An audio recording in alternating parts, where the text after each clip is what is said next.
Bueno, buenas tardes a todas y todos. Seguramente se irán incorporando más personas en el transcurso, pero para no demorar más por los tiempos y sobre todo por los panelistas que hoy van a exponer un tema por demás importante y destacado.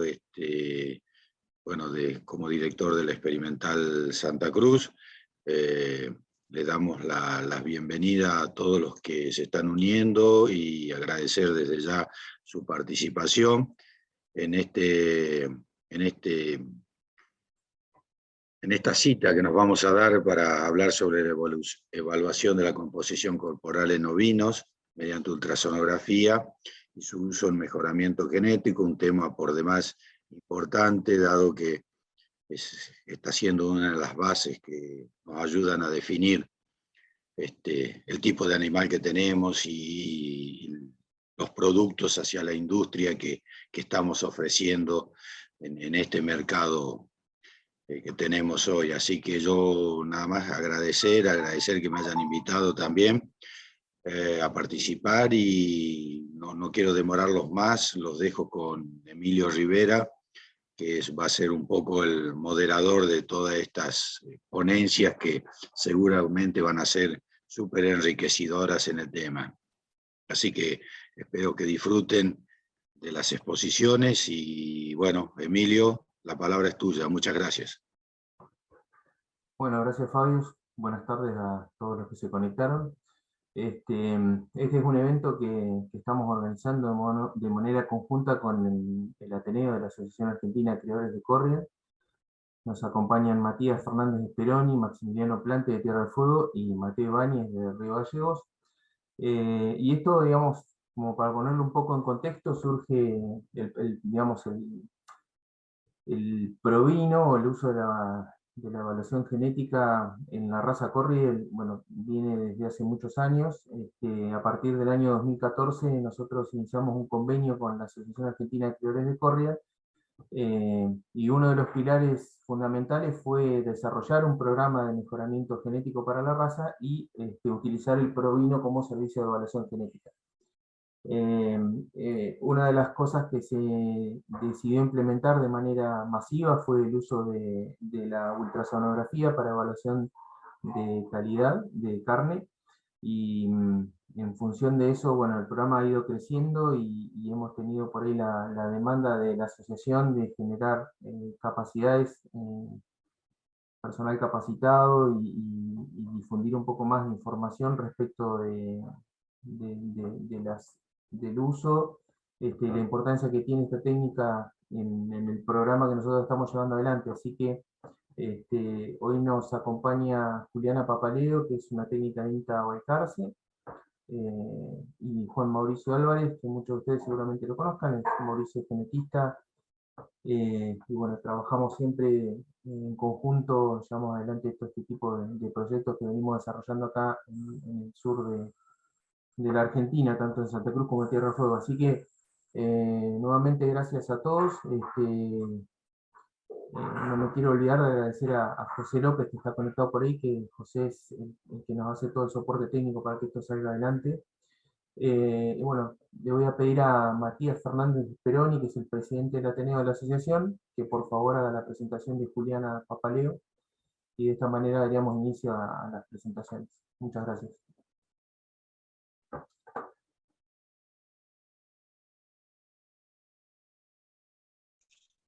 Hola, gracias Emilio. Soy Matías Fernández Peroni, presidente del Ateneo de Corriel. Les quería dar la bienvenida al curso que vamos a estar realizando justo ahora. Quiero presentar a Juliana Papaleo, la referente del curso. Ella es licenciada en Ciencia y Tecnología de los Alimentos, recibida en la Facultad de Ciencias Agrarias de la Universidad de Mar del Plata. Obtuvo un título de magíster en Producción Animal en Ciencias Agrarias también, con la tesis de efecto de maduración sobre la calidad de carne en novillos Angus. Actualmente participa en muchos proyectos de investigación relacionados con el mejoramiento genético de bovinos para carne y ovinos. conservación de recursos genéticos animales y lo que es la resistencia genética a los parásitos gastrointestinales en ovinos. Juliana. Hola a todos, buenas tardes. Voy a dar inicio a la presentación, voy a compartir pantalla, avísenme si se ve bien.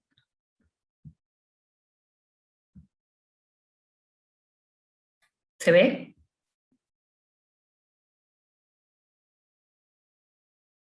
Bueno. Como mencionaban, les voy a contar un poco sobre lo que estamos haciendo y cómo se hace la parte esta de evaluación de la composición corporal en ovinos mediante la ultrasonografía. Los temas que vamos a tratar, que voy a mencionar en esta presentación, van a ser los principios básicos de la ultrasonografía, las partes del equipo, que componen el equipo. Después les voy a mencionar las principales medidas de ultrasonografía que se hacen en ovinos, y para terminar, el uso que se le puede dar a estas medidas en lo que es la producción animal. Así que bueno, arrancamos con la primera, los principios básicos de la ultrasonografía. Podemos empezar pensando entonces, ¿qué es el ultrasonido? El ultrasonido son ondas de sonido de alta frecuencia, que no son audibles por el hombre. Mientras las ondas de sonido, que son audibles, abarcan un rango entre los 20 a los 20.000 Hz, las ondas de ultrasonido van en el rango de 1 a 10 MHz. Recordemos que 1 MHz equivale a 1.000.000 de Hz. Así que son de muy alta frecuencia. Después, ¿cómo generamos una imagen? Una imagen de ultrasonido se genera cuando se le aplica una corriente eléctrica a los cristales piezoeléctricos que están ubicados en la base del transductor, que ya después les voy a explicar más adelante en la parte del equipo. No sé si alcanzan a ver el cursor cuando les estoy marcando acá. Cuando la corriente eléctrica hace vibrar a esos cristales, se emiten ondas de sonido que van a viajar a través de los tejidos, hasta que se encuentran con otro tejido que cambia de densidad. Entonces ahí lo que se va a producir es que parte de esas ondas van a volver, van a ser reflejadas de nuevo hacia el transductor. Esa parte de las ondas reflejadas las va a captar de nuevo el transductor, las va a convertir en un signo eléctrico que después va a ser interpretado de nuevo por el equipo, por la consola del equipo, y es lo que nosotros después vamos a ver como con la imagen completa. Pero cada puntito, cada píxel que se va generando hace referencia a esa onda que vuelve de cuando se choca contra un tejido, vuelve y es captada por el transductor y la transforma en una imagen. Los distintos tejidos, los tejidos animales tienen distintas densidades, como mencionaba recién. Por lo tanto, la velocidad a la que se va a viajar la onda a través del tejido va a ser diferente. Eso se conoce como capacidad reflectiva. Esto nos va a permitir clasificar a los tejidos en 3 tipos: hiperecogénico, hipoecogénico o anecogénico, según la cantidad de ondas ultrasónicas que van a reflejar. Entonces, acá en una tabla lo que les muestro son algunos tejidos con la velocidad de onda a la que se propaga sobre ese tejido. El aire no es un tejido, pero lo quise poner acá porque es algo importante que hay que recalcar y que tienen que por ahí saber, que el aire no transmite la onda. Entonces se ve, eso después en el ecógrafo se ve de color negro. Entonces se lo podría clasificar como anecogénico. Y los líquidos también pasa lo mismo, no reflejan, entonces se los ve como negros. Sin embargo, si ven al final de la tabla, los huesos, por ejemplo, se los clasifica como hiperecogénicos. ¿Qué significa esto? Que toda la onda de sonido cuando chocan contra un hueso, la mayoría es reflejada y vuelve hacia el transductor y tomada por el transductor. Por eso se lo ve de color blanco, porque es prácticamente muy poca la onda de sonido que pasa a través del tejido óseo, y la gran mayoría vuelve, por eso se refleja mucho y es mayor el color y se lo ve de color blanco. Y los distintos otros tejidos, como la grasa, la sangre, el músculo, son intermedios, por eso se ven en distintas tonalidades de grises. ¿Por qué la usamos a la ultrasonografía? ¿Por qué es importante? ¿Por qué tuvo tanto auge este último tiempo? Bueno, porque es un método no invasivo, no destructivo, evita el sacrificio del animal. Para saber la composición corporal, la calidad de la carne del animal, no es necesario sacrificarlo. No afecta a su bienestar, es algo de mucha importancia en los últimos tiempos. Utiliza un equipo portátil, es algo que se puede mover fácilmente. Tiene bajo costo operativo y genera mucha información. Se puede sacar mucha información con los resultados que tenemos de las imágenes. Bueno, ahora vamos a ver un poco de las partes que componen el equipo. Una de las partes es la consola, o el escáner, que es la que emite los pulsos eléctricos al transductor, y después es la que recibe esos ecos que le devuelve el transductor. Y es la que forma la imagen en tiempo real. Hay distintos modos de ultrasonografía. Yo no me quise poner a explicarlos porque ahí era un poco más complicado y no hacía el caso de la presentación. Pero el tipo de ecografía que se usa ahora es una ecografía que se la conoce como en tiempo real, que uno ve la imagen de lo que está apoyando en el animal en el momento. Por eso se le dice tiempo real. Así que bueno, estos son algunos de los equipos que se usan. El de arriba, este más cuadradito, es un Falco 100, creo que ya no se fabrica más hace rato, es de los primeros que se empezaron a usar para este tipo de mediciones. El de abajo es un Aquila Bet. El que parece como una pantallita es el MyLab One, es uno de los últimos modelos. Hay cosas que se pueden hacer a color, también se puede usar para otro tipo de mediciones, no solo de composición corporal. Estos tres son de la misma marca, son de Saote, de Pi Medical. Y otro equipo que está funcionando muy bien es este otro que parece como una computadora. Es más o menos del tamaño de una computadora, es chiquito, sumamente cómodo, liviano, porque los otros por ahí son un poco más pesados para transportar, y da unas imágenes muy buenas. Es este tipo de computadora que se llama Exavo. No me acuerdo ahora bien la marca, pero creo que la empresa es española. Esos por lo menos son los que por ahí yo más conozco y he usado. Seguramente hay unos nuevos, sé que hay algunos nuevos que son, o algunos hasta han utilizado, aplicado tipo en tablets, pero la verdad que no sé cuánta eficacia, cuánta eficiencia tienen ese tipo de equipos para uso en estas cosas. Después, la otra de las partes del equipo, que es una de las más importantes, es el transductor, o sonda, también se lo conoce como sonda. Es el que recibe el pulso eléctrico desde la consola, que yo les mencionaba hoy, y produce la vibración de estos cristales piezoeléctricos que tiene la sonda, y empieza a emitir una onda de sonido. O sea, la parte eléctrica la transforma en una onda de sonido. Después es el que recepciona todos esos ecos, esa onda que vuelve, que les comentaba yo, es la que recepciona y lo vuelve a transformar en pulso eléctrico para que después la consola lo transforme en imagen. Para lo que es composición corporal, calidad de carcasa, calidad de carne, se usa una sonda lineal de 18 centímetros y de 3,5 MHz. La sonda es grande, de 18 centímetros, ¿por qué? por el tema de que tiene que abarcar una buena superficie del animal para poder lograr ver todo el músculo.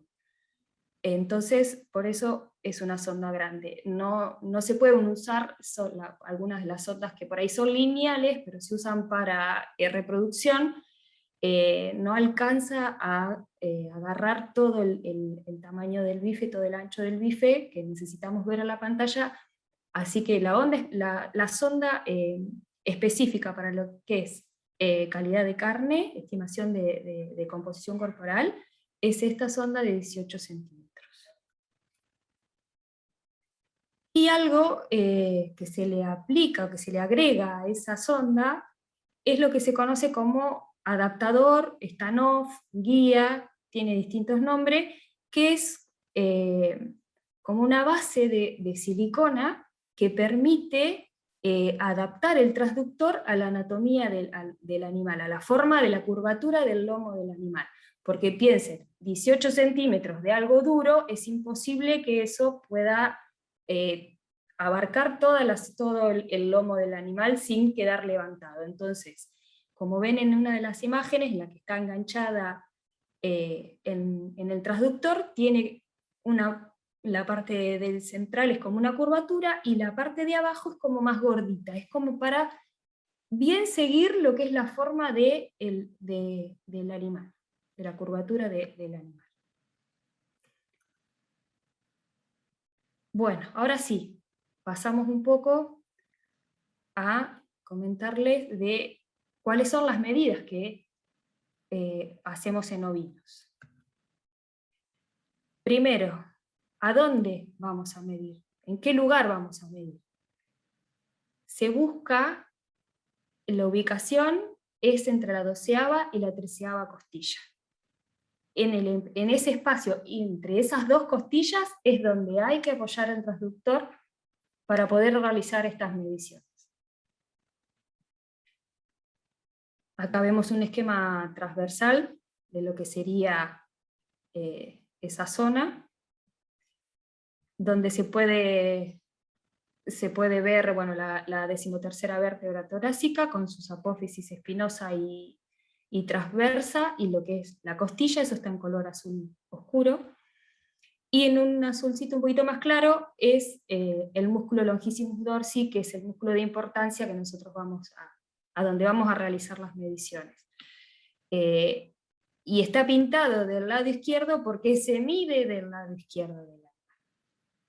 Abajo tienen una imagen de cómo se vería de manera real esta zona que les estoy mencionando.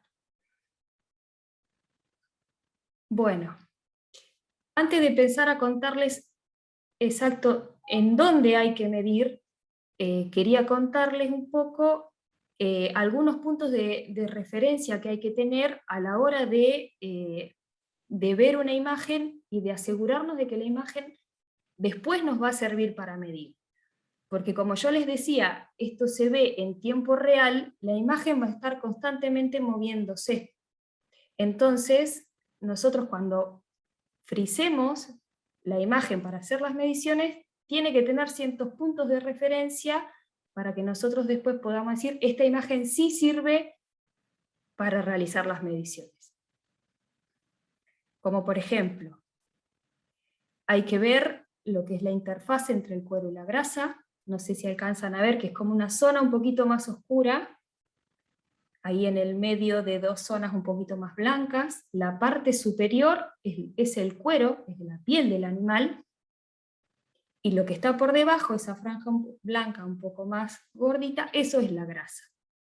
Pero a veces eso se ve medio difuso y presta confusión hasta dónde mido la grasa, hasta dónde va. No es hasta arriba del todo.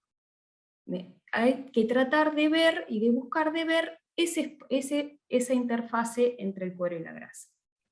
Otro punto de referencia que es muy importante son los intercostales.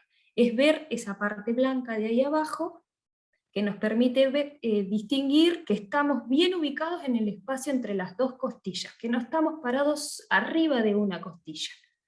Porque ¿qué va a pasar? Si el transductor toca parte de una costilla, acá se va a ver como en la zona esa de los intercostales, se va a ver como una pancita, como una lomita, significa que estamos arriba de la costilla, y si nosotros frizamos esa imagen y medimos sobre esa imagen, si vamos a medir el área, la vamos a estar subestimando, vamos a estar midiendo menos de lo que en realidad tendría ese animal. Y otro punto que es importante es como ese punto de quiebre, como ese cambio de posición del intercostal, que eso nos da una idea de dónde termina el bife, el músculo longissimus dorsi. Como para, si hay que hacer el área, hay que hacer el contorno del músculo, uno más viendo ese punto de quiebre, nos da una idea de dónde es que finaliza el músculo. Bueno, ahora sí. Como les mencionaba recién, una de las medidas que se hace es el espesor de grasa subcutánea o espesor de grasa dorsal. ¿Qué es? Es la profundidad del tejido graso sobre el área del ojo de bife, del músculo longissimus dorsi, entre la 12ª y la 13ª costilla. Es una medida que se expresa en milímetros, porque son valores muy chiquitos.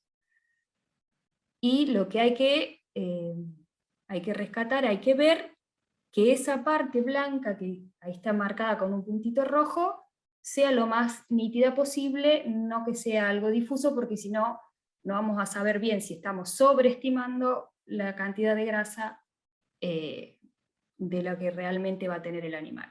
Hoy les puse una imagen de un bife real, como que para que más o menos se puedan ubicar en qué parte es la que les estoy diciendo que es la que se mide.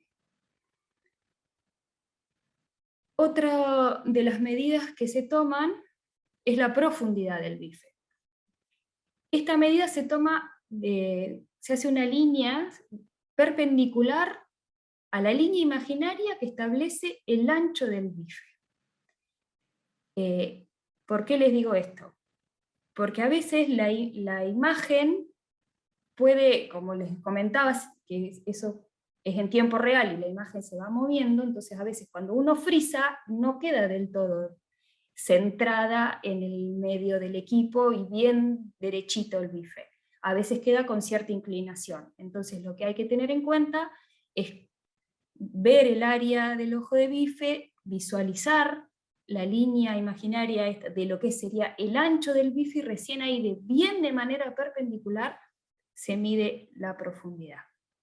Como pueden ver, la imagen del bife real está levemente inclinada, no es que está mal, es porque como el bife está medio torcido, la línea imaginaria del ancho sería un poquito inclinada, por eso está medido de esa manera, está puesta la línea de esa manera.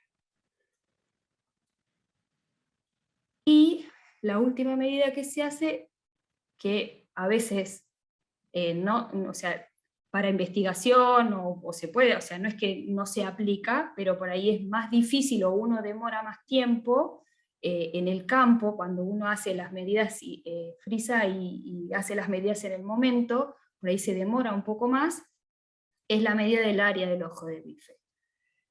Esto lo que es el contorno, es contornear con una función que uno va marcando como si fuera con un lápiz, bordeando todo lo que es el contorno del músculo longissimus dorsi. Entonces es como que requiere un poco más de tiempo, visualizar bien los puntos para no subestimar o para no considerar dentro del bordeado a otro músculo. Entonces por ahí las medidas que más comúnmente se usan son el espesor de grasa dorsal y la profundidad, pero el área también se mide y también genera datos muy importantes. Y esta se expresa en centímetros cuadrados, como es un área en centímetros cuadrados. ¿Y por qué medimos grasa? ¿Por qué medimos profundidad? ¿Por qué medimos área? Bueno, el espesor de grasa dorsal va a tener una alta correlación con el grado de engrasamiento que después va a tener la canal o la res, y lo que es la profundidad y el área de ojo de bife nos van a dar una idea de la proporción de cortes valiosos que vamos a poder obtener de esa res, y de la proporción o del porcentaje de carne vendible.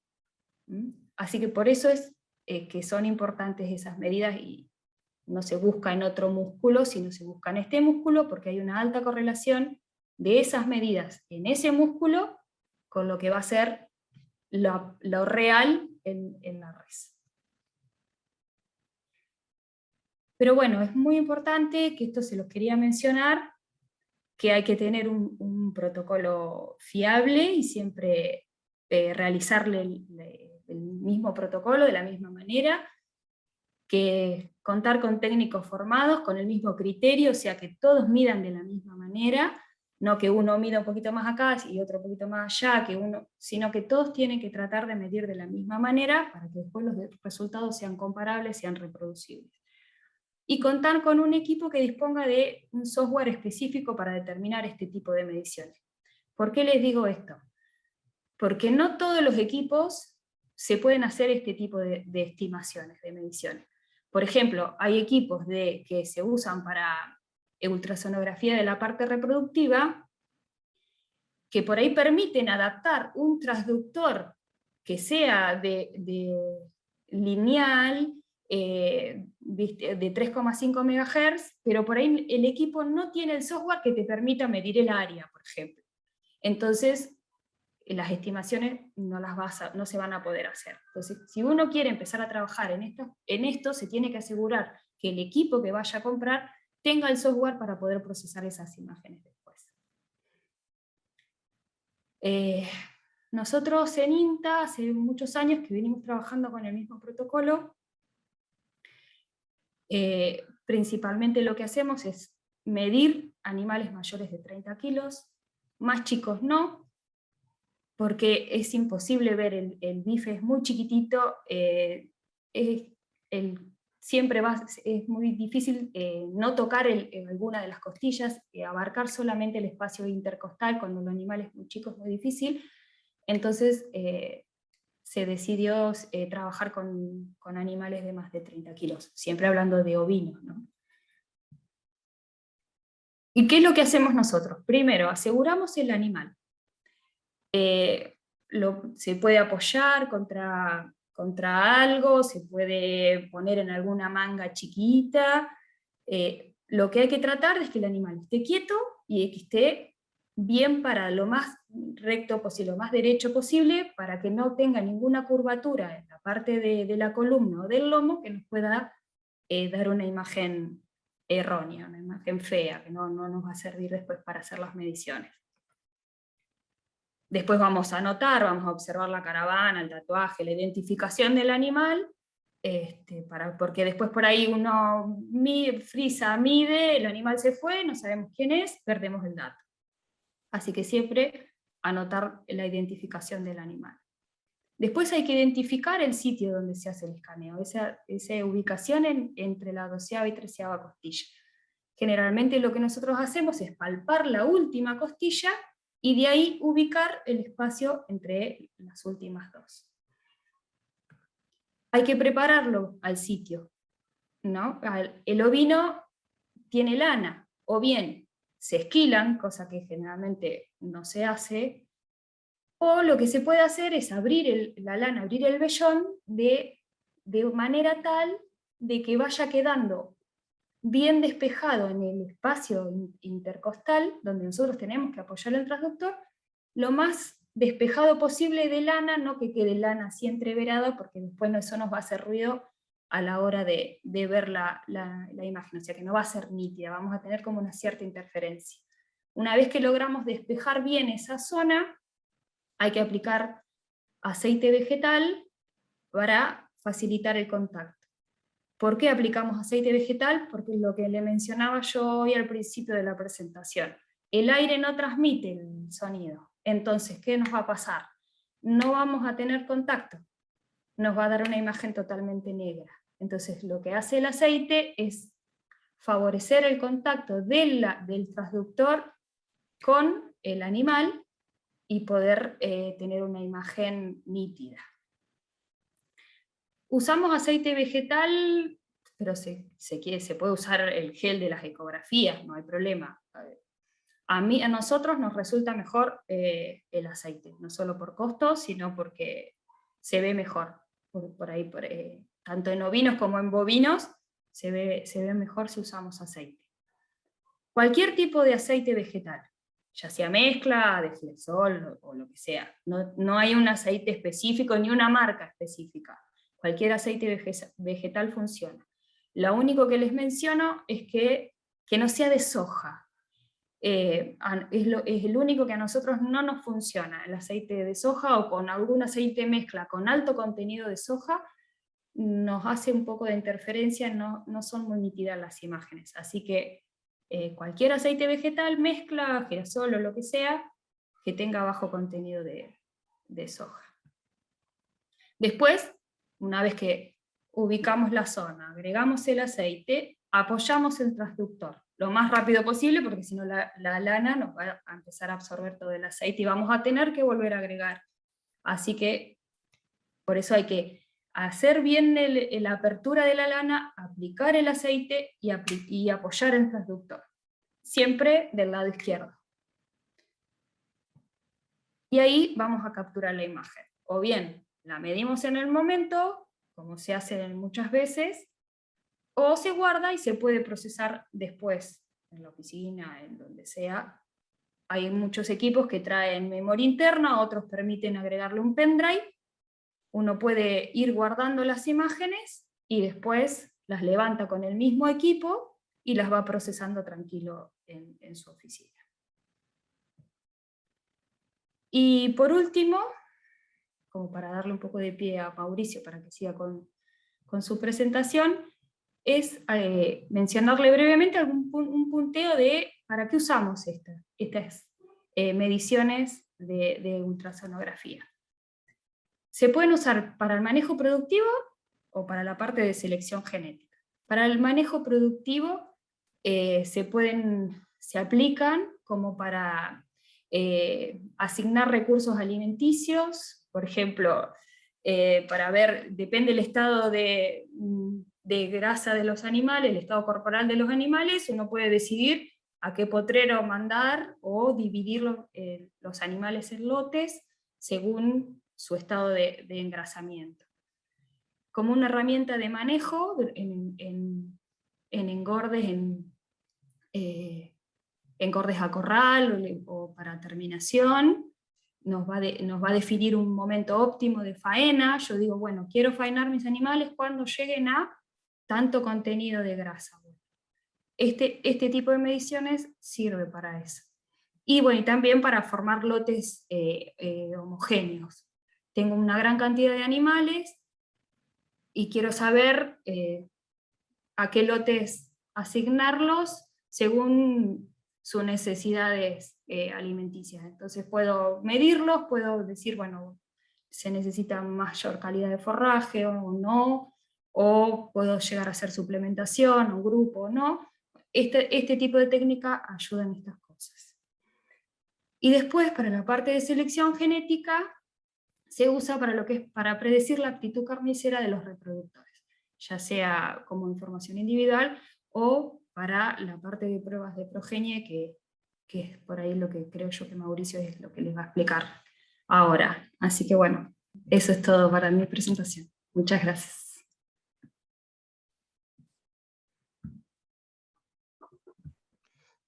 Bueno, gracias, Juliana. Muy clara la presentación. Después vamos a ver si tenemos alguna pregunta por el chat. Mientras le voy dando pase a Mauricio Álvarez.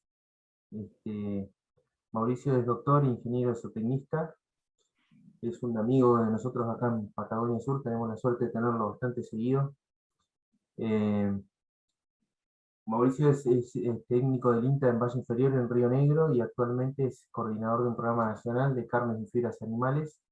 Bueno, es el responsable de la evaluación genética de la raza Corrigan en Argentina, así que, Mauricio, un gusto compartir esto con vos, y te doy la presentación. Bueno, muchas gracias, Emilio. Espero que me escuchen bien. Para mí, como siempre, es un gusto acompañarlos en estas actividades y además también celebrando la iniciativa de la asociación para motivar el trabajo de los jóvenes y la participación del Ateneo en estas actividades, que me parece sumamente relevante el sector. Yo les voy a pedir que si en algún momento me escuchan un poco entrecortado, me avisen. Estoy conectado con el teléfono porque el Wi-Fi no está andando bien, así que si hay algún inconveniente me avisan rápidamente y vemos de solucionarlo. Bien, voy a aprovechar el pie que me dio Juliana para darle continuidad a la presentación. Yo voy a tomar un poco la parte genética, que tiene que ver con el uso de estas herramientas. A ver si podemos compartir. Ustedes me dirán si ahí se está viendo mi pantalla. Sí, perfecto. Ok. Y me dirán si ahí están viendo la primera diapositiva con el título. Sí, todo bien.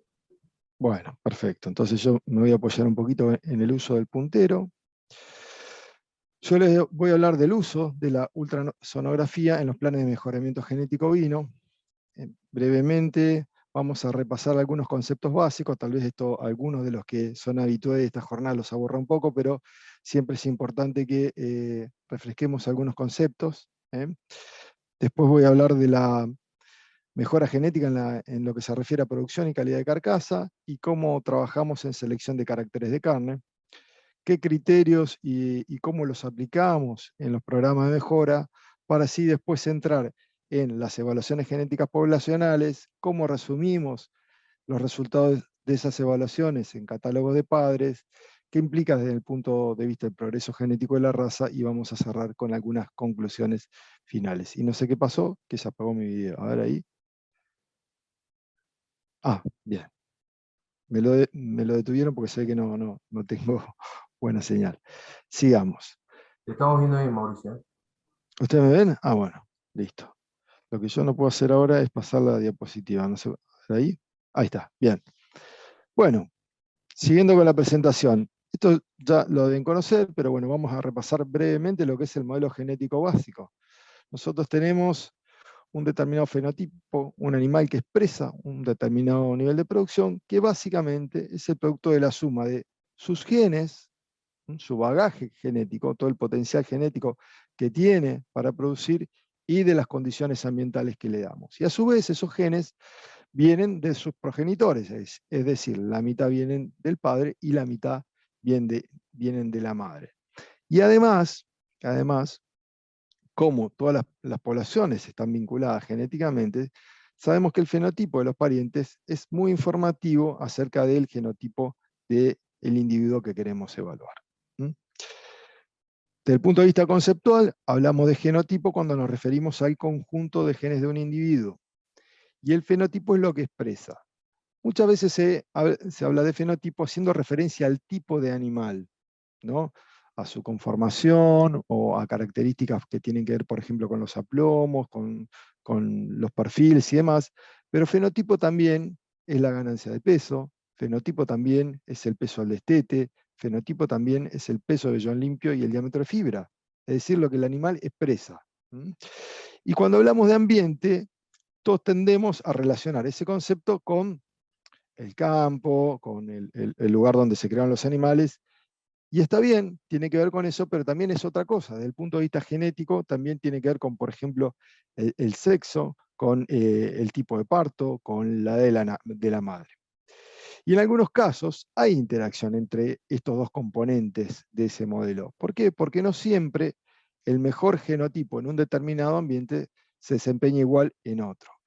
Cuando sucede eso, las consecuencias son que nos puede cambiar el ranking de los distintos animales. Afortunadamente, por ejemplo, para producción y calidad de lana en general, no hemos detectado grandes interacciones, pero sí puede haber interacciones bien marcadas para lo que es producción de carne, sobre todo en los aspectos que tienen que ver con reproducción y crecimiento.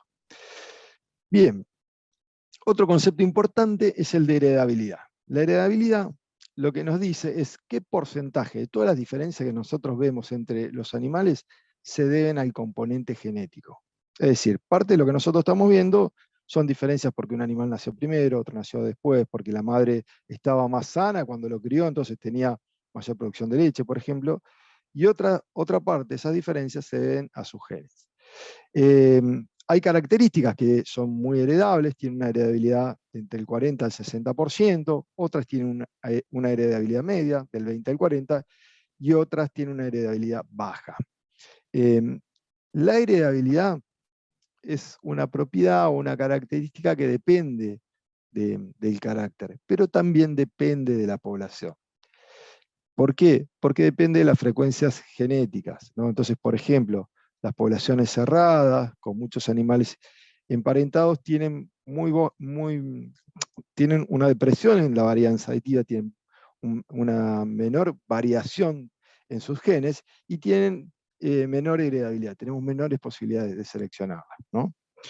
Los caracteres, por ejemplo, de producción de lana tienen heredabilidad alta, medias altas, los de crecimiento suelen tener heredabilidades medias, salvo por ejemplo los pesos a edades adultas que tienen una heredabilidad más alta, y los caracteres reproductivos en general tienen heredabilidades bajas, ¿no? Esto en general nos ayuda a determinar la importancia de cada una de estas características cuando vamos a seleccionar. Hay otro concepto importante que es el del mérito genético. Bueno, ¿cómo relacionamos lo anterior con el mérito genético de los animales? Imagínense que en este gráfico nosotros estamos viendo una población de animales de distinto peso, ¿tá? Este es el peso al destete de una corte de corderos. Acá, digamos, tenemos los animales más livianos, acá tenemos los animales más pesados, y el promedio es de 26 kilos, ¿no? Y acá lo que tenemos es el porcentaje de animales que hay en cada valor de peso, ¿no? Y es una línea continua. Resulta que hay un animal, el 3467, que pesa 34 kilos, ¿no? Ahora bien, el valor de cría, el mérito genético de ese animal, está dado por un componente que es el diferencial de selección, es decir, cuánto él se separa de su lote, cuál es la diferencia de su grupo contemporáneo, en este caso 34 menos 26, pero de esa diferencia la tenemos que afectar por la heredabilidad. ¿Tá? En este caso, si lo multiplicamos por la heredabilidad del peso al destete, que es 0,27 o 27%, nos da que su valor de cría o mérito genético es de 2,16 kilogramos. Eso significa que parte de los 8 kilos de diferencia se den al genotipo y son heredables. ¿Qué significa esto? Bueno, que la progenie de este animal, supongamos que llega a la vida adulta y que se usa como reproductor, va a pesar 2,16 kilos más que la progenie del promedio de todos los carneros de ese lote. Ahora, eso, sí, el mérito genético de las madres con las cuales se aparea también es 2,16 kilos, ¿no? ¿Por qué? Porque el genotipo de la progenie, y acá vuelvo al concepto del modelo genético que vimos, va a ser consecuencia del genotipo del padre y el de la madre, ¿no? Del promedio de los genotipos de sus progenitores. Si ese carnero, en cambio, se aparea con ovejas promedio de la población, entonces el valor medio de esas madres va a ser 0. ¿Por qué? Porque se van a distribuir en torno al promedio. Y la progenie de ese carnero, apareada con ese grupo promedio de ovejas, va a ser 1,08 kilos más pesada que el promedio de todos los carneros. Y esto es lo que se conoce como el DEP, o la diferencia esperada en la progenie, que es la mitad del valor de cría de los animales, ¿no? Y es la medida que nosotros en general utilizamos para rankear a los reproductores. Hay otro concepto importante que tiene que ver con la asociación entre distintas características. ¿Por qué? Porque hay algunas de ellas que están correlacionadas genéticamente. ¿Qué quiere decir esto? Que hay genes que afectan a más de un carácter, ¿no? Por ejemplo, es bien conocido que hay una asociación entre el peso de ion y el diámetro de fibra. ¿Qué quiere decir esto? Que parte de los genes que afectan el peso de ion, acá por ejemplo tenemos 3 genes, los genes A, B y C, y hay 2 letras porque cada animal tiene 2 copias de cada uno de esos genes, ¿no? Bueno, es un ejemplo muy simple, ¿no? Pero en este caso, por ejemplo, los genes B y C afectan el peso de vellón y también afecta el diámetro de fibra.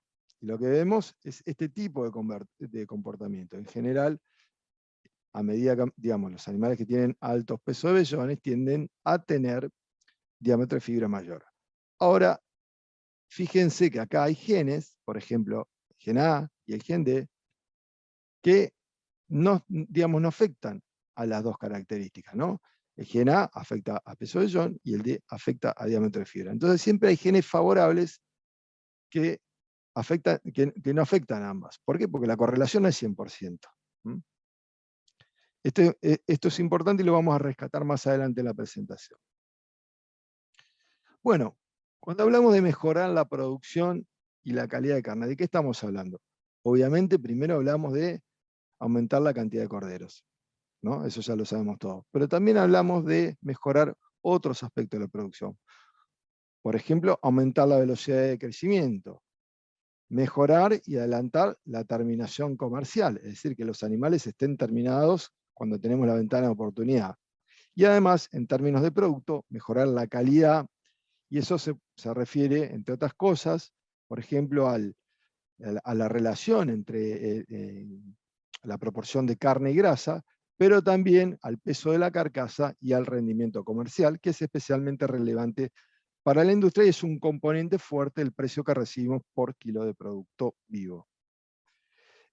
Hablando de terminación comercial, en nuestros sistemas típicamente extensivos, nosotros tenemos una ventana de oportunidad bastante acotada para terminar los corderos al pie de la madre. Acá lo que están viendo es la evolución del peso vivo de los corderos de distintos genotipos, cada línea de un color diferente es un genotipo diferente, para la zona del norte de la Patagonia, a lo largo del tiempo, ¿no? Estos son datos viejos, de los años 2002 al 2004, pero fíjense lo que pasa, los corderos empiezan a crecer desde que nacen rápidamente, tienen una fase de crecimiento lineal hasta el destete. Si nosotros lo relacionamos con lo que podría pasar, por ejemplo, en la Patagonia Austral, sea un momento en el cual los pastizales naturales estarían en estado vegetativo, con buena disponibilidad y calidad en general, y a partir de ahí, por ejemplo, en nuestra zona, entra en una fase en la cual el crecimiento se detiene, porque un poco pasa lo que estamos viendo en esta imagen satelital, se detiene el crecimiento, la vegetación está más seca, pierde calidad, pasa al estado fenológico reproductivo, y no tiene la concentración de nutrientes que estos animales requieren para mantener una adecuada tasa de crecimiento, ¿no? Entonces, la ventanita de tiempo que tenemos es bastante acotada. Si nosotros no logramos una terminación comercial en este momento, vamos a tener que esperar hasta que haya condiciones favorables nuevamente para que retomen una adecuada tasa de crecimiento y lo podamos terminar, a no ser que incorporemos insumos externos en nuestro sistema. Y cuando exploramos lo que pasa hacia el interior de la raza, vemos algunas cosas como esta. Este es el porcentaje de corderos que alcanzan las condiciones mínimas comerciales, peso, me refiero a peso y condición corporal. En nuestra zona, por ejemplo, hay un umbral ya preestablecido, 23 kilos y arriba de 2,5 puntos de condición corporal para que los carguen. Si los corderos si no reúnen esos dos requisitos, el comprador no te los lleva. Y cuando empezamos a ver hacia el interior de la raza cuál es la diferencia que hay entre los animales, encontramos algunas cosas como esta. Hay carneros que, por ejemplo, logran que solo el 40% de su progenie esté en condiciones de ser cargados y vendidos a fin de año, mientras que otros logran que más del 70% alcance las condiciones de venta. ¿Y en qué se traducen esas diferencias? Bueno, en tener una tropa lista para cargar un alto porcentaje de corderos del campo listos, o esto que es tener que apelar a mayores gastos por la incorporación, por ejemplo, de heno, balanceado o lo que sea, para implementar una terminación a corral. Y si no, tenemos que esperar que esos animales retomen el crecimiento en la próxima estación, tenemos un sistema más ineficiente y además en general se produce en ese momento elevadas pérdidas de los animales. Otro de los componentes a mejorar tiene que ver con el rendimiento comercial. Cuando hablamos de calidad de carne, eso implica cosas diferentes para cada uno de los eslabones. Para el productor, por ejemplo, tiene que ver con un producto que le permite obtener un mayor retorno económico por kilo producido, por kilo vivo producido. Para la industria en general se relaciona con un alto rendimiento y un alto porcentaje de cortes valiosos que pueda vender a un buen precio. Y para los consumidores, por ejemplo, puede tener más que ver con la terneza o la relación entre músculo, grasa y hueso, ¿no? Este componente, el de rendimiento, que es especialmente relevante para la industria, también muestra variaciones hacia el interior de la raza cuando exploramos lo que pasa con los distintos carneros, ¿no? Acá tiene un ejemplo para 5 padres. Y también hay un componente que se refiere a la conformación y el engrasamiento.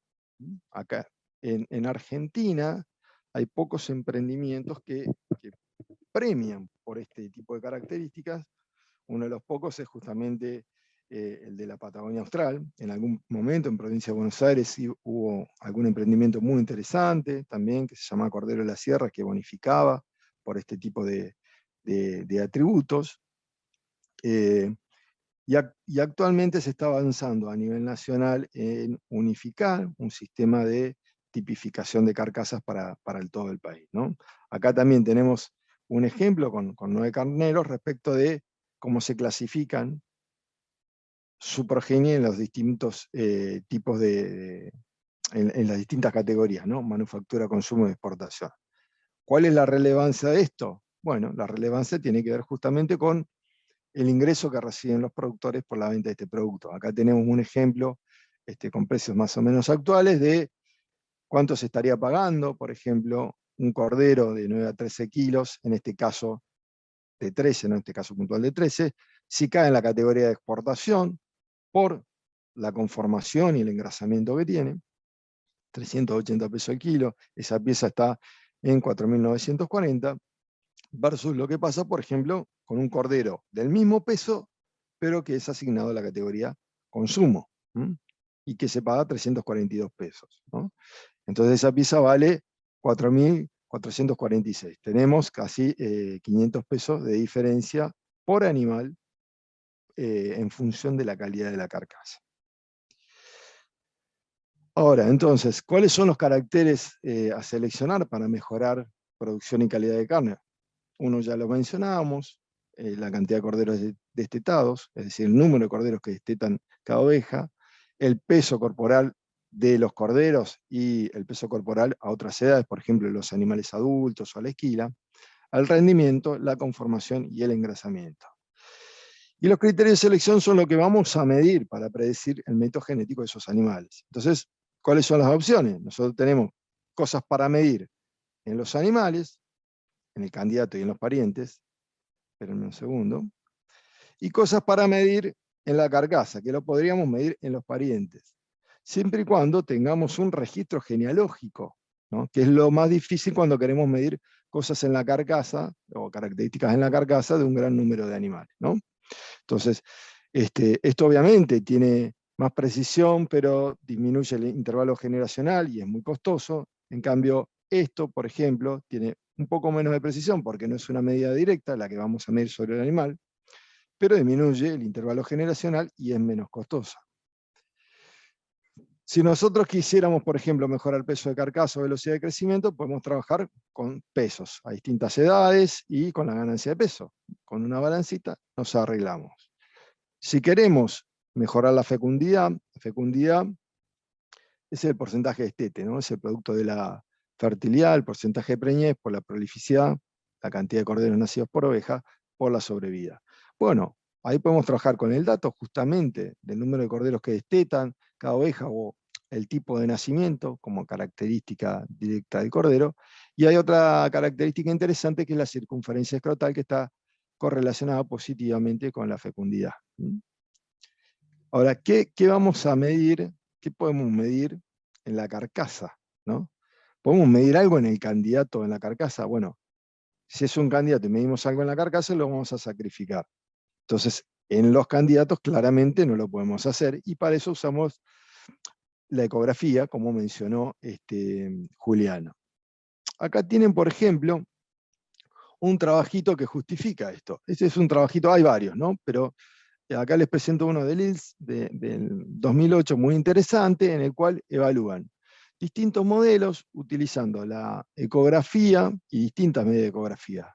El área de ojo de bife, la profundidad del ojo de bife y el espesor de grasa dorsal como predictores del porcentaje del rin del gancho, pero también, lo más importante, como un indicador del valor de la carcasa. Y utilizan dos medidas de ese valor. Uno es el valor grosero, que acá se, digamos, gross carcass value, pesado en dólares, y otra es el valor, digamos, ponderado, que lo que hace es multiplicar el porcentaje de los diferentes tipos de cortes por su valor, ¿no? Por el valor de cada uno de los cortes, ¿no? Esto es para, digamos, tenemos dos indicadores. Uno es si vendemos, por ejemplo, kilo ancho, y otro es si vendemos trozado por corte y nos pagan precios diferenciales por corte. Y lo único que yo quería destacarle en este caso es el dato de lo que sucede cuando trabajamos con la profundidad del ojo de bife, medida por ultrasonografía, el espesor de grasa dorsal, respecto a estos dos indicadores relevantes, el valor grosero de la carcasa y el valor asociado al porcentaje de cortes y sus precios. Y fíjense que el modelo explica el 95 y el 94% de la variación en estos datos. Es decir, que la incorporación de estas dos mediciones ultrasonográficas es muy explicativa de este indicador, que en definitiva es el más relevante, es decir, cuánto nos van a pagar por nuestro producto. Bueno, ¿cómo lo aplicamos entonces nosotros en los programas de evaluación genética? Tradicionalmente nos enfocábamos en índices o en registros que se tomaban en la esquila. ¿Y por qué? Porque es el momento en el cual nosotros vamos a encerrar todos los animales, coincide con un momento estratégico del manejo y es fácil de registrar datos. Entonces, en ese momento podemos registrar el peso de la esquila, el peso del vellón limpio y el diámetro de fibra. Hace unos cuantos años, a partir del 2014, empezamos a trabajar en una propuesta incorporando como características adicionales la circunferencia escrotal, el peso corporal de destete, la profundidad de ojo de bife, y acá me faltó, no sé por qué, y el espesor de grasa dorsal. ¿Por qué empezamos a trabajar con estas características? Porque justamente varios productores e industriales de la zona austral nos estaban diciendo que estaban notando cierta pérdida de uniformidad en la terminación de los animales, cierta pérdida de conformación y engrasamiento. Para eso, en su momento definimos dos objetivos de mejora para la región patagónica, y también definimos objetivos de mejora, en esto quiero ser claro, para el resto de las regiones productoras de la Argentina, la Pampa húmeda y la Mesopotamia, incorporando en cada uno de esos casos por el dato del número de corderos destetados o no. ¿Y por qué esta diferenciación? Porque, bueno, en algunos lugares tiene mayores posibilidades de expresión que en otros, y es una característica que económicamente está muy premiada porque es muy relevante, pero de baja heredabilidad. Y lo que vimos fue que, incorporando estas características ecográficas, pegábamos un salto importante usando esos índices de selección que nos permitirían pasar de un progreso de $8 por oveja a uno de 12. Entonces, hasta acá, y a modo de repaso, ¿no?, de algunos conceptos que vimos. Por un lado, la heredabilidad nos indica qué proporción de las diferencias que observamos se ven en la genética aditiva, son heredables. También es importante saber que hay características que están asociadas genéticamente, pero que esa asociación no es del 100%, y que cuando seleccionamos por una de esas características o en relación con una orientación productiva, tenemos que considerar cuál es la relación con otros caracteres. Mejorar la producción de carne implica aumentar el porcentaje de corderos, pero también la velocidad de crecimiento, el peso de la carcasa y el rendimiento comercial. Como no podemos medir esas características en los animales candidatos, usamos los datos ultrasonográficos porque tienen correlaciones favorables con esas características que nos interesan. Y ahí pasamos a las evaluaciones genéticas, que no son otra cosa que evaluar a los animales de una determinada población en base a los datos productivos y la información genealógica. ¿Por qué? Porque nos sirven para comparar animales de diferentes campos, nacidos en diferentes años. En algunos casos, si tenemos las evaluaciones vinculadas, podemos comparar animales nacidos en distintos países, y también podemos monitorear el progreso genético de las razas en las características que a nosotros nos importan.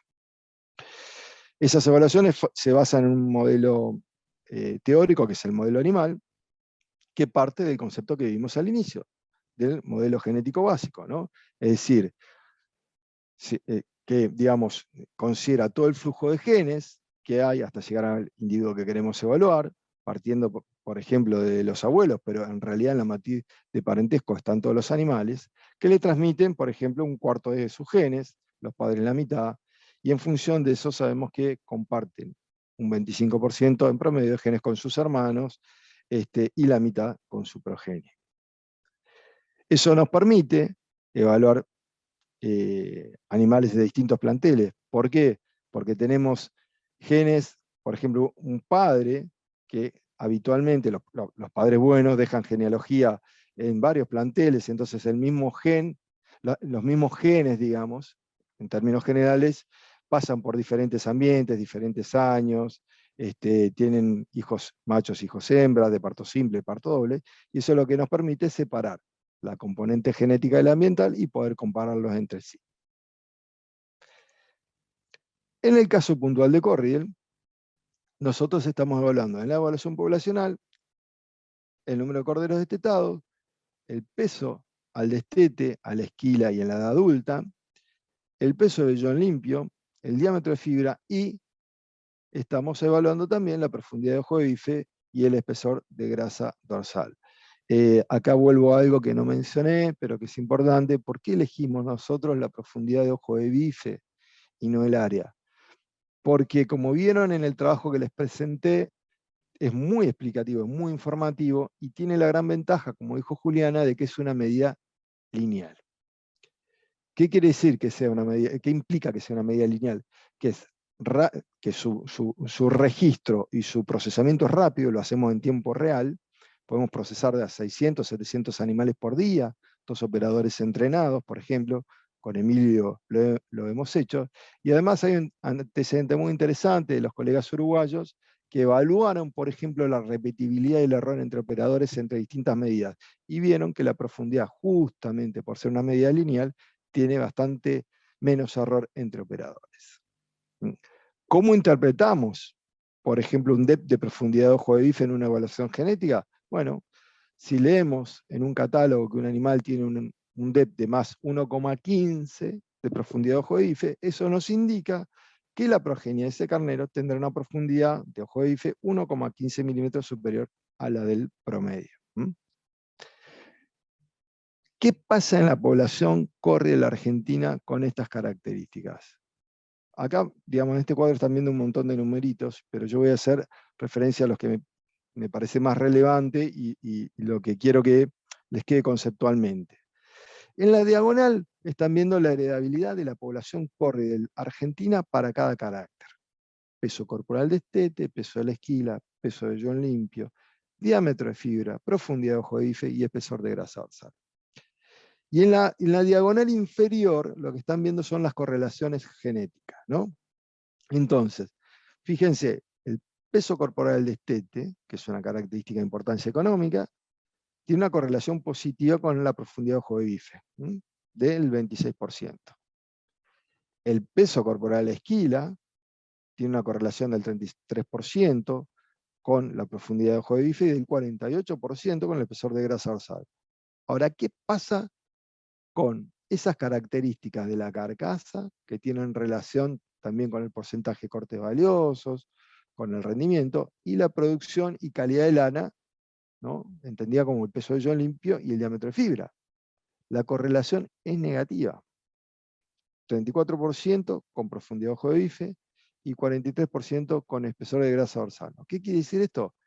Que si tiramos del peso de vellón limpio sin mirar lo demás, corremos el riesgo de conducir o direccionar la selección en torno a la obtención de animales que tengan peores carcasas, con menos porcentaje de cortes valiosos, menor rendimiento, y que además pierdan engrasamiento.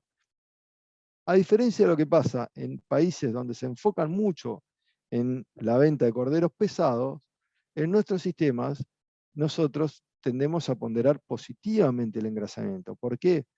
Por esas condiciones ambientales que yo mostré al principio. Es decir, tenemos una ventana de tiempo bastante acotada para terminar los corderos.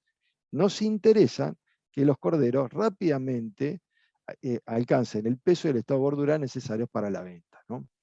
Lo mismo pasa, por ejemplo, con el diámetro de fibra y la profundidad del ojo de bife. Acá la asociación es positiva, pero ¿qué quiere decir esto? también es negativo para el proceso de selección, porque quiere decir que los animales que tienen más profundidad de ojo de bife tienden a tener lana más gruesa.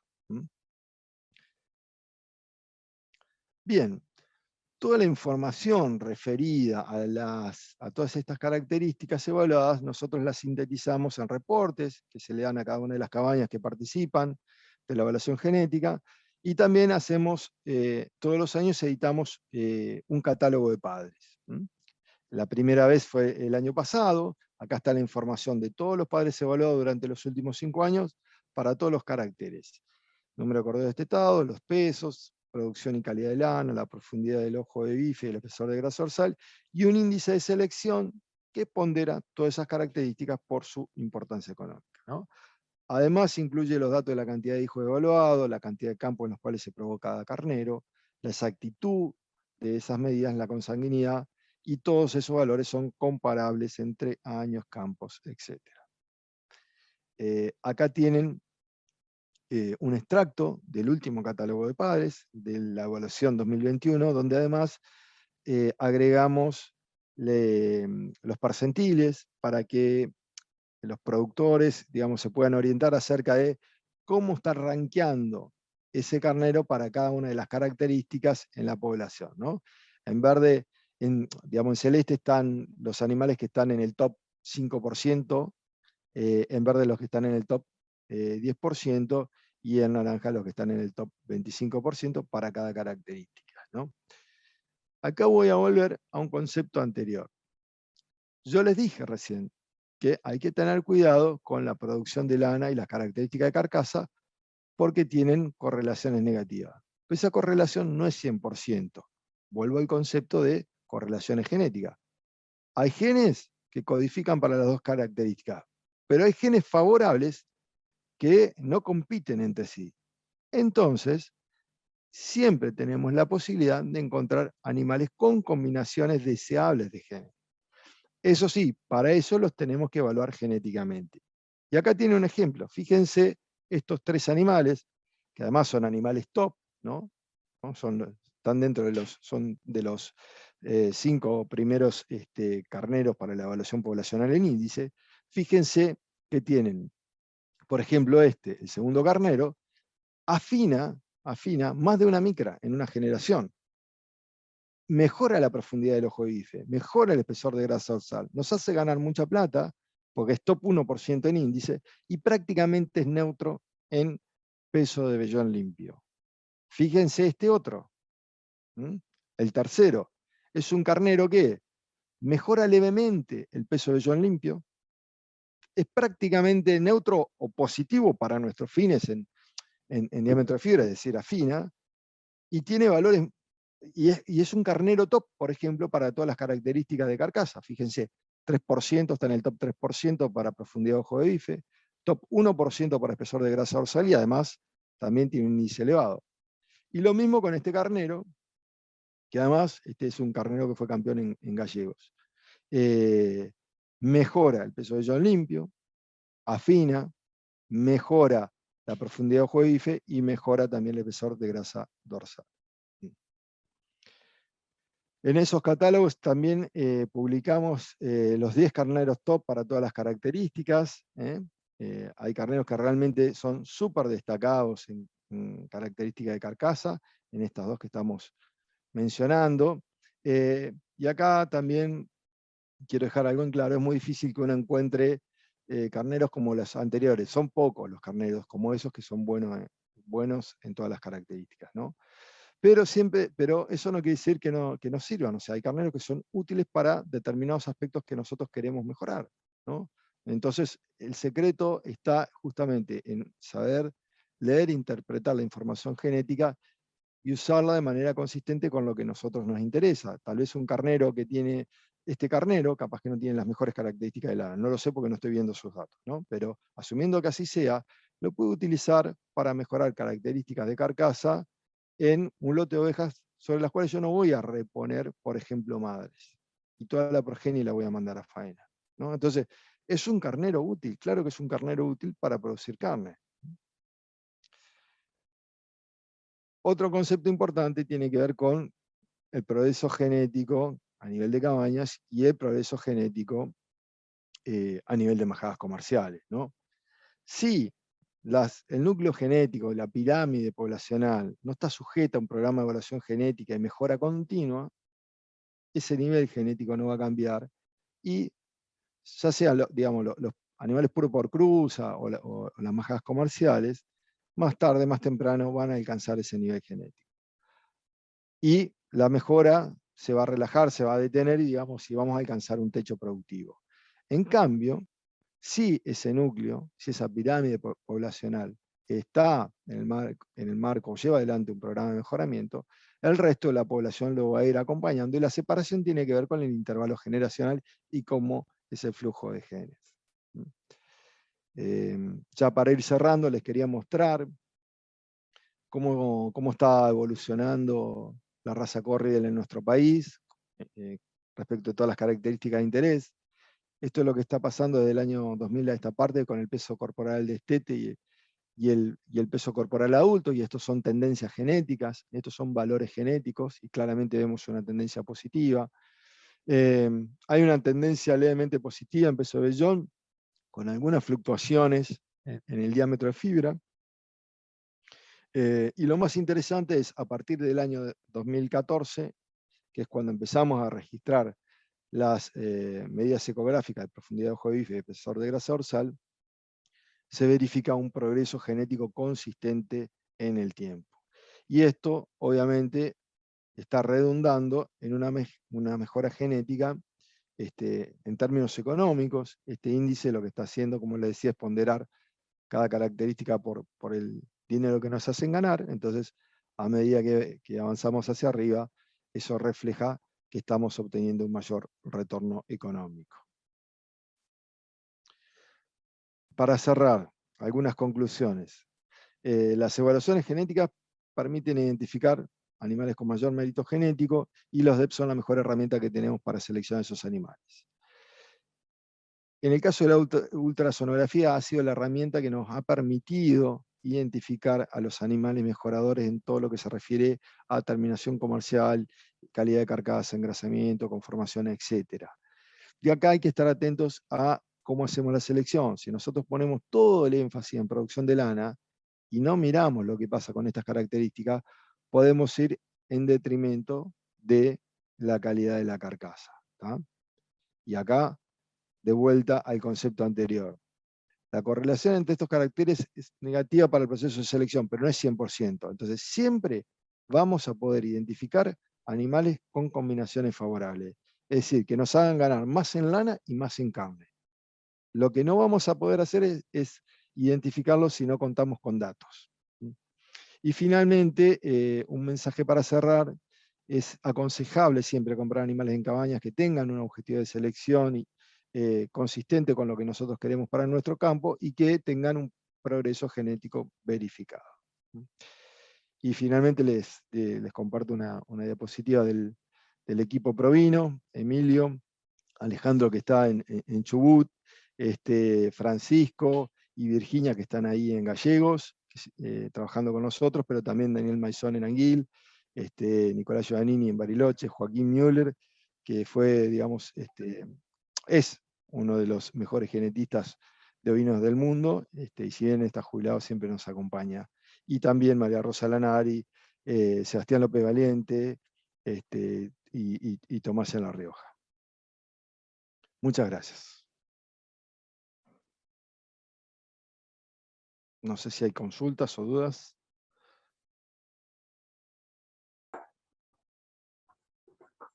Bueno, gracias Mauricio, muy clara la presentación tuya también. Creo que estuvo muy bueno toda la presentación de Juliana, toda la parte, los fundamentos técnicos de la herramienta, y como ella decía, una herramienta que se está utilizando mucho y cada vez más en mejoramiento genético en ovinos.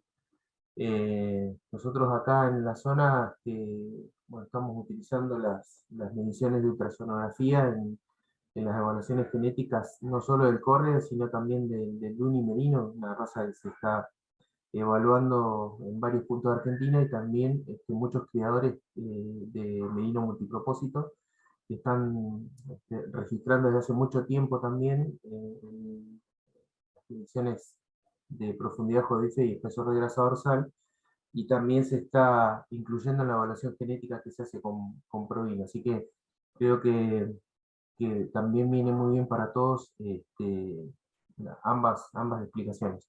Yo no sé si hay alguna pregunta que ustedes hayan podido levantar por algún lado. Yo solamente veo una de Micaela Stancionati que dice: en la proporción que te da la profundidad de ojo de bife y área de ojo de bife, no entiendo bien.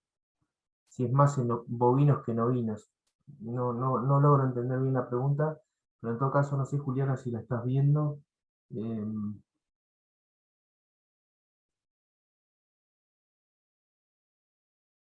Yo Creo no que puedo acceder al chat de la preguntas. relación se cumple también tanto para ovinos como para bovinos. No sé si alguno de los dos quiere hacer algún comentario, pero...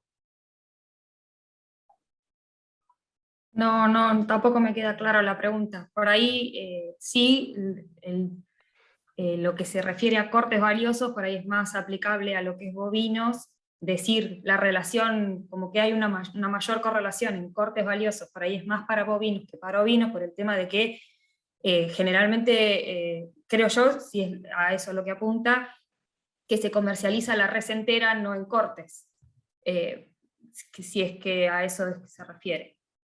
No, sino que si está presente que nos comente bien por ahí que era lo que quería preguntar, pues a mí tampoco me quedó muy claro. No sé vos, Mauricio, porque es como que dice que lo que es corte valioso hace más referencia a bovino y no tanto a ovino. Sí, La relación entre la profundidad y el área con la proporción de cortes valiosos en la res.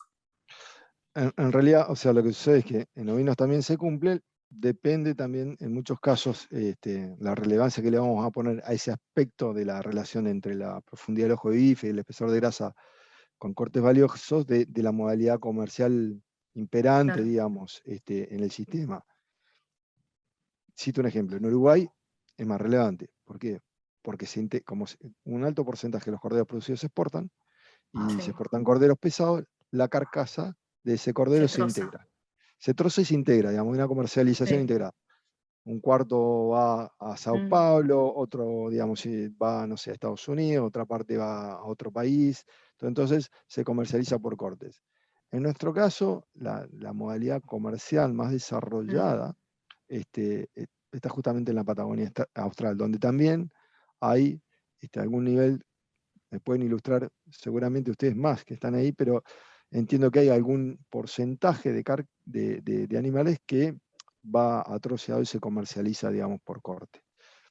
Si bien la mayor parte va como carcasa, ¿no? Como carcasa, claro. Creo que hace esa referencia a la pregunta, ¿no? No sé si la persona que quiere hacer algún comentario.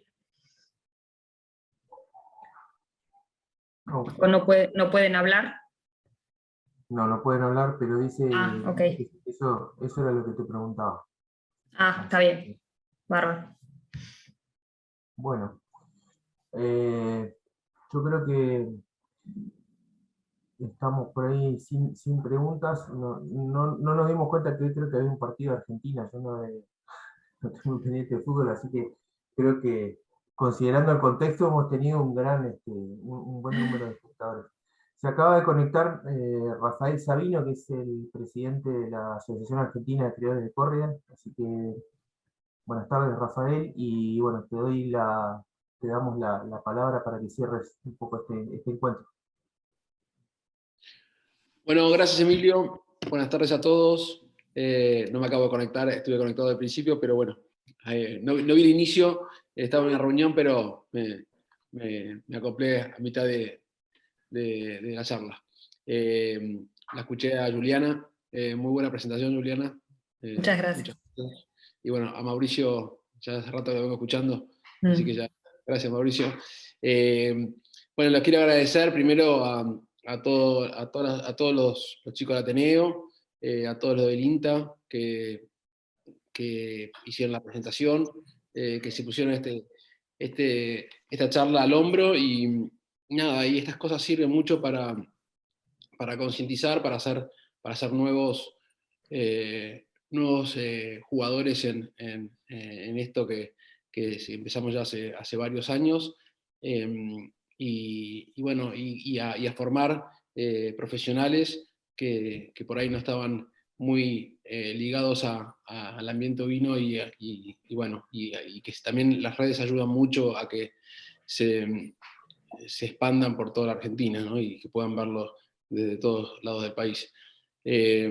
Nada, no muchas más palabras, felicitarlos a todos, felicitar a los chicos del Ateneo, y agradecer tanto a vos, Juliana, a Emilio, a Mauricio, por esta iniciativa y por tomárselo con tanta seriedad. Bueno, muchas gracias. Muchísimas Rafa. gracias. Yo también quería agradecer la invitación a participar de esta jornada y bueno, y decirles que estoy, me puede consultar cualquier cosa que quieran, se comunican conmigo. En la presentación estaba el mail, o le preguntan a Emilio, o bueno, Matías, creo que ahora ya vas a tener el contacto mío, así que cualquier cosa estoy a disposición. Bueno, muchísimas gracias. No sé si alguien, los chicos, quieren decir unas palabras del Ateneo. Matías. Hola chicos, bueno, también quería agradecer mucho a los panelistas, la verdad que dieron una jornada espectacular, me dejaron maquinando la cabeza, y también quería resaltar el trabajo que hacen en campo, no solo en la jornada de acá. También agradecer a los chicos que se sumaron. Quiero a los espectadores invitarlos tanto al Ateneo como a la asociación y a nuestros programas, y los quería tener presentes en la próxima jornada que estemos organizando. Obviamente la vamos a estar difundiendo. Bueno, entonces, muchísimas gracias a todos y nos estaremos viendo pronto. Un abrazo grande y espero que anden bien. Chau, chau. Bueno, Luego. gracias a todos. Chao, Saludos a muchas todos. gracias. Buen fin de semana. Buen fin de semana para todos. Igualmente. Muchas gracias.